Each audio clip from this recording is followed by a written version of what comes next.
अस्सलाम वालेकुम।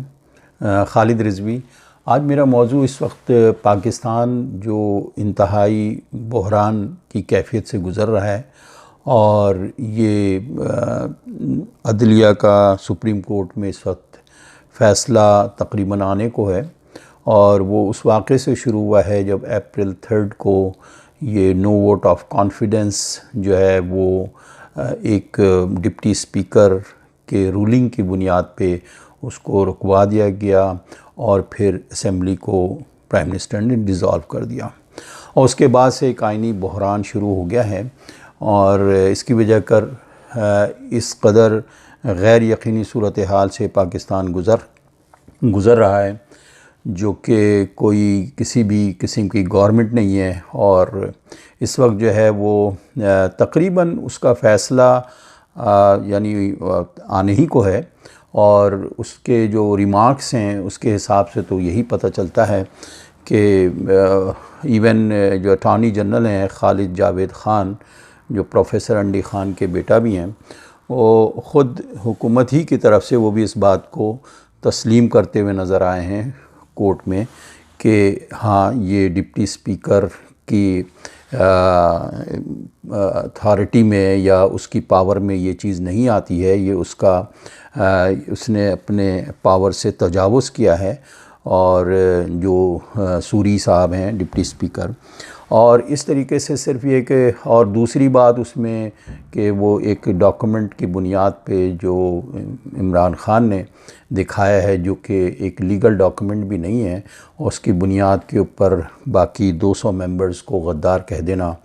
तो ये दो बहुत बड़े सवाल हैं और आगे क्या होना है देखने की बात है। लेकिन अगर देखा जाए कि पाकिस्तान की तारीख़ में सबसे बड़ा बहरान हमेशा से आइन ही का बहरान रहा है। 1954 से 1954 से यह आइन जो है अयूब ख़ान के दौर से टूटा, उन्होंने तोड़ा, उसके बाद से ज़ियाउल हक़ आए, मुशर्रफ आए और फिर यहिया ख़ान ने तोड़ा। तो ये तो मार्शल लॉ के दौर में या फ़ौजी डिक्टेटर्स ने आइन को तोड़ा और पीसीओ के तहत जजेज़ ने हलफ उठवाया। लेकिन इस मतलब सिविल एडमिनिस्ट्रेशन यानी सिविल गवर्नमेंट यानी इमरान ख़ान ने इसको मकसद है कि पूरे आइन शिकनी जो आइन पामाल हुआ है ये एक सिविल गवर्नमेंट से हुआ है। ये एक बड़ा अहम यूनिकनेस एक जो है इस वक्त। बहरहाल अब सवाल ये पैदा होता है कि अब जो जिस तरह से रिज़ल्ट आने वाले हैं और आ रहे हैं जो रिमार्क्स अब तक और फिर उसके बाद जजेज़ ने जो उसके ऊपर रिमार्क्स दिए हैं तो उससे यही पता चल रहा है कि ये इक़दाम बिल्कुल गलत था और ये होता यही है कि आखिरी जो ख़ताब था इमरान ख़ान का उसमें उन्होंने कहा था कि मैं शिकस्त तस्लीम नहीं करता हूँ। तो शिकस्त नहीं तस्लीम करने से इसी तरह के कॉन्सिक्वेंसेस होते हैं। शिकस्त तस्लीम करना ख़ुद एक फ़तह होती है तो उसके नतायज जो होते हैं वो इसी तरह के होते हैं कि तारीख़ उठा के देख लेंगे कि एक इंसान अपनी इनफरादियत या अपनी अना की ख़ातिर ये बहुत सारे नुकसानात पूरी कौम को उसके मिलते हैं कि जिसकी वजह का इकॉनमी पे असर पड़ रहा है और IMF और वर्ल्ड बैंक ने भी अपना कर्ज़ देने वाला जो होता है मामला इंस्टॉलमेंट वो भी रोक दिया है जब तक कि कोई हुकूमत आ ना जाए। लेकिन बहरहाल ये मसला सिर्फ ये है कि इमरान ख़ान तक नहीं है, ये ओवरऑल 1954 से लेकर अब तक जब से पाकिस्तान मारिज़ वजूद में आया है, ये पहले तो चाहे वो सियासतदान हों, जनरल्स हों या वडेरे हों या जागीरदार हों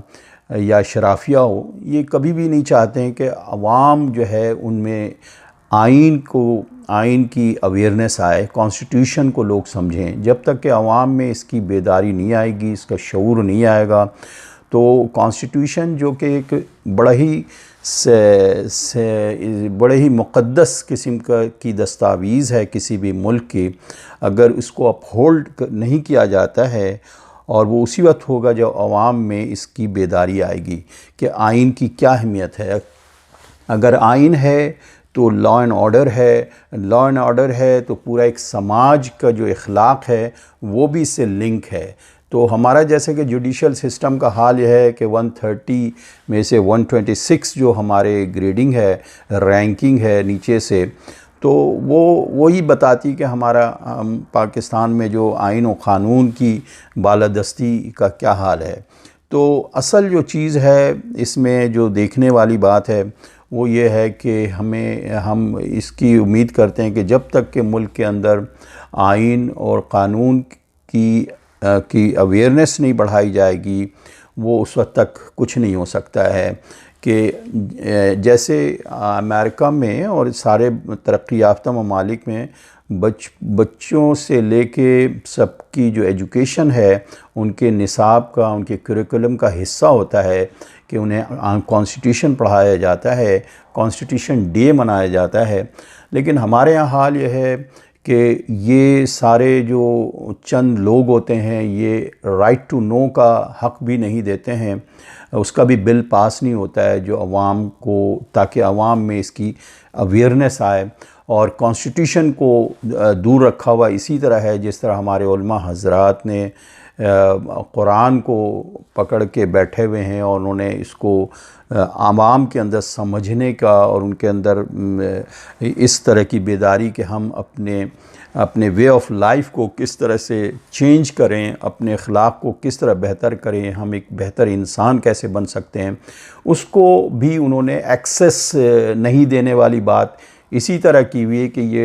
ये जो है इसके वारिस सिर्फ हम ही लोग हैं। तो ये हाल दोनों तरफ से है। एक तरफ सियासतदान को आप देख लें, हमारे जो अशराफिया है ये 1% जो लोग हैं अवाम तक पहुँचने नहीं देते हैं। और उलमा हज़रात क्या है कि वो कुरान को, जहाँ कुरान जो है जो हमारे अंदर शऊर बेदार करता है